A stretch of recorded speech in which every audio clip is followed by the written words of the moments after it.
Hey everyone, welcome back to Beyond the Bar podcast. I am Denisa Tova, your host. Today I am really stoked to introduce you to Ankit Kapoor, and let me tell you something about this guy. He is not just a powerhouse in a courtroom, but also a beast in the gym. And yes, we both share love for lifting weights. And me, this ever approachable and warm and get he's a badass. I can say that in the legal world. And really, what's striking, among other things, is his massive passion for trials, and he just soaks up his knowledge constantly. He's super driven. He loves the challenge. And what's really incredible is that he served as an NYPD officer and became a founding partner of Cohen Stine Kapoor LLP, which is a top law firm in New York City. And he totally embodies, I'd say, relentless growth and a genuine love for what he does. So it's really fantastic to have you here, Ankit. Denisa, thank you. That was a extremely warm introduction. I appreciate it. Transitioning from a police officer to an attorney is quite a career shift. Can you share a moment from your time as an officer that nudged you toward pursuing this career in law? I always was interested in becoming an attorney, even when I was in college. But I also had this drive where I wanted to serve and protect and do public service. So, growing up on Long Island, I admired police officers on Long Island. I said, I want to be a police officer, and I decided that I want to be an NYPD officer because why not serve the greatest city in the world? And when I was a police officer, I wanted more. I wanted to do more, and when I decided to study for the LSAT in 2013 or so, my plan was not to leave the police department. I wanted to stay and use my legal degree in the police department. But at a later time, certain opportunities opened up as I was going through law school, and I made the decision to transition full time as an attorney when I was as I graduated law school. That's a full plate. Wow. Yeah, you know, I went part time to law school at night as I worked full time as a police officer. that's still a full plate. Wow. And you as a police officer, and another police officer actually said that to me, is you sort of get people at their not always their best. And so, and I'm wondering if you're and you still you have to manage that, right? Even internally. So I'm wondering what it's like in courtroom, because I know about you that you really have a genuine excitement for trials. Like, what ignites you? What ignites that fire in you about trials? Um, Well, the number one reason is fighting for your client and trying to get them the best result possible if it's not possible in settlement. Number two, there is an element of competition, right? Growing up, I played sports in high school and even with my friends after high school and even until now, even when we go to the gym, right? You mentioned the gym. Go to the gym, I want to lift more weight this year than I did last year. It's always an inherent element of competition that's like within me. So that I bring to into the courtroom as a trial attorney, and in the police department they always taught us use your command voice. So in the courtroom it's the same thing. I use my command voice and it helps provide presence in the courtroom, and I think it's effective. Command voice. What does that sound like? It's like Your Honor, what you've heard is completely absurd, right? Like things of that sort. And it shifts. Sometimes it's high, sometimes it's low. It really depends on. There's really an art to it, and it takes a while to develop. I watched your podcast interview with Stephen Gassman, and I've met Mr. Gassman maybe once or twice. And I do admire him, and he mentioned his love for trials, and I share that type of passion. I don't know whether I'll be doing it 50 years later, but I certainly have the passion today.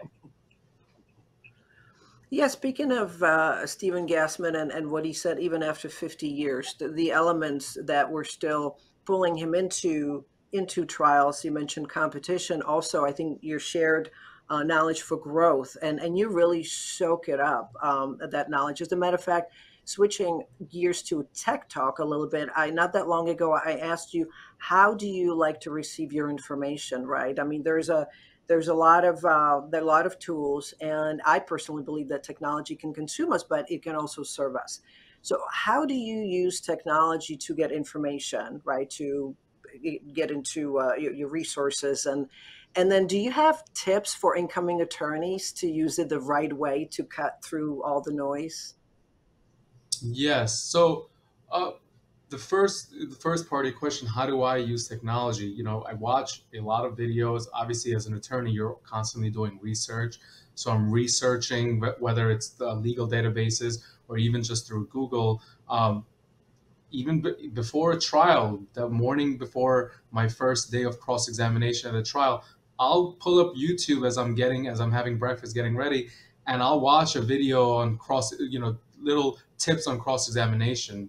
Because every time I watch something, I learn something, right? Or every time I read something, I learn something. So it's a constant battle to continue learning.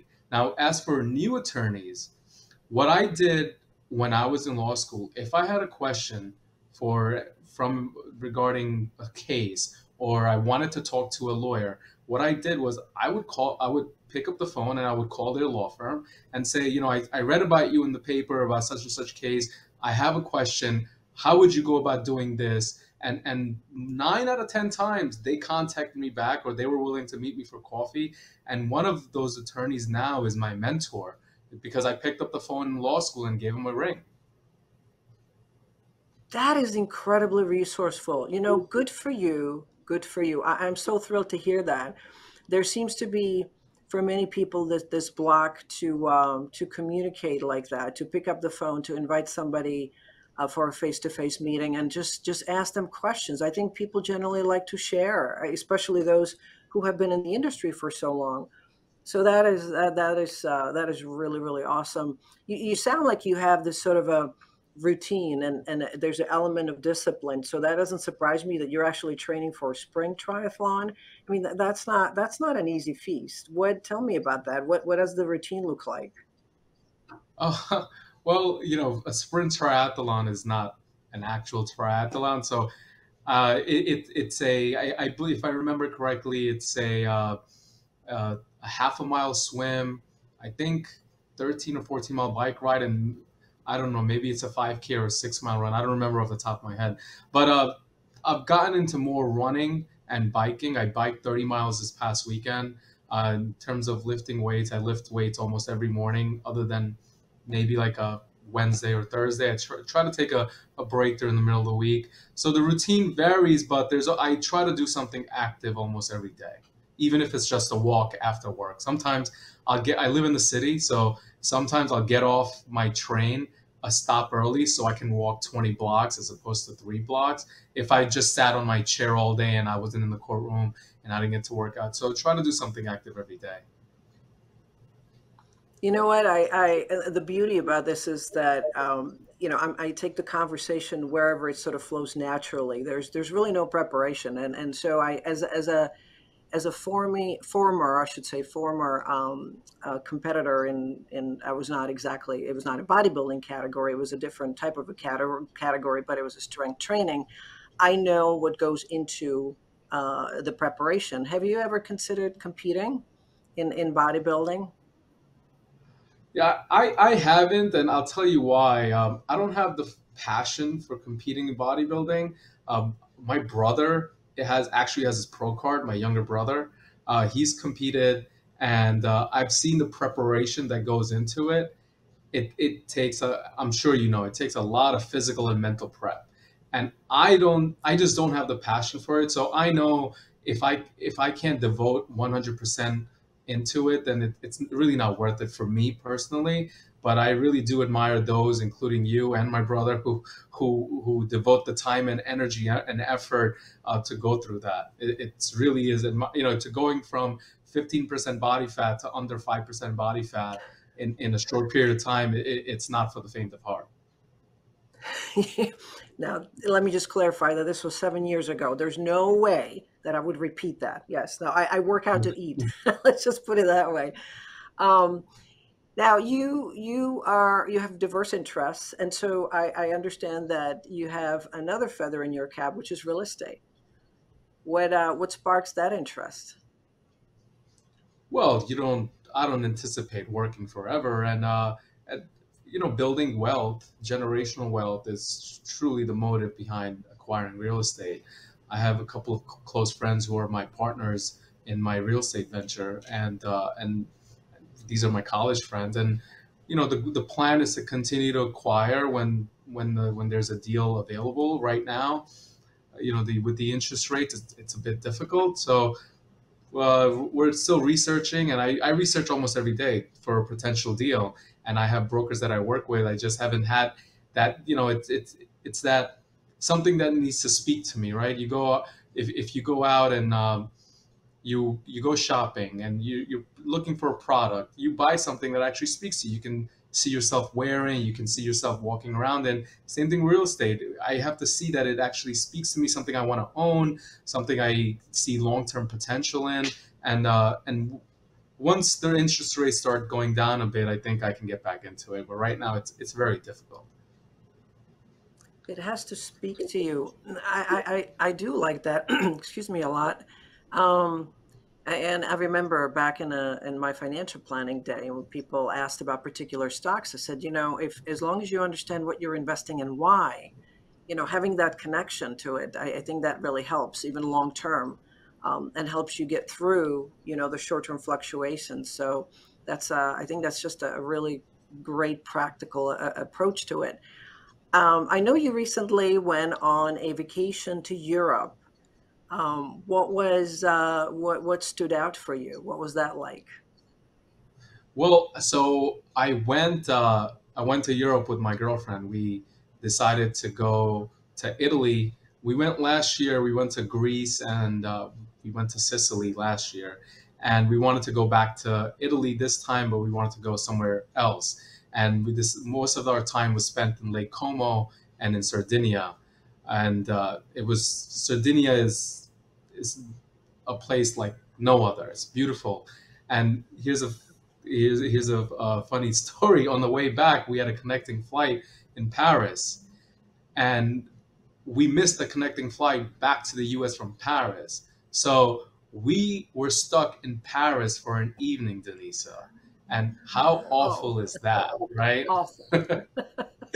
So that was an unplanned part of our trip, and it was a great experience. I had been to Paris previously, at least I've been a couple of times before, but every time you go to Paris, it's like it's another city that speaks to you. Like, I can be here for a week and really enjoy it. Wow, you're right. It's just sort of unplanned, very spontaneous, and just soaking it all in and being in a moment. I think that's wonderful. I don't know if you have a bucket list. I'm not a big believer in bucket list. If I want to visit a place, do something, I go for it. If there is such a thing for you as a bucket list, what things are still on it? So last winter I took on a new hobby, snowboarding, and I went to Utah, went to Whistler, Canada, and but like yourself, I'm not a big bucket list guy. I don't have a list of things that I want to accomplish. Perhaps I should. But one of the things I like to do, I like to travel the world and various different mountains and enjoy my passion for snowboarding. So that's one. And every year I try to visit at least one place I've never been to before. And that's how I can accomplish the bucket list items if I were to have a bucket list as the places I want to visit. But then there's other aspects. What? Maybe there's some things I want to accomplish in my career. Maybe this year I have two trials, and next year I want to have five. So I think of in bucket list. I think of in different categories. Yeah, that's a good point. Bucket list doesn't have to be sort of these fun or crazy events. Like I want to skydive. I want to. I don't know, a bungee jump from, from a certain cliff, right? It could be professional goal. And so it's whatever basically speaks to you in that moment. So look, Ankit, your story genuinely, resonates with the spirit of ambition, continued growth, but your approachable demeanor, it's sort of combined with like this fierce thirst for knowledge. It makes you true inspiration in the legal world, and having a great advice for for incoming attorneys. So I really truly want to thank you for sharing your vibrant journey with us, and for sure we'll have you back, and watch your journey. Sure. Thank you. Thank you for having me. It's what you're doing. It's great. I've watched a few of your other episodes, and you're having great people, very well experienced attorneys. Some attorneys I may want to learn from one day, and I do learn from attorneys such as Mr. Gassman when they give CLEs. I make sure I can get on that CLE. I can get that recording. So I truly appreciate what you're doing. You're really connecting the legal world, at least on the matrimonial front. Thank you. Thank you. I'm happy to hear that. And to our listeners, first, to learn more about Ankit and how to get in touch with him, click on his bio link below. And thank you for being part of this enriching conversation, and join us again on Beyond the Bar podcast, which is every Sunday for a new chat. And I publish each episode on all of my social media channels, and you can see the links below. Until next time, be well and stay curious.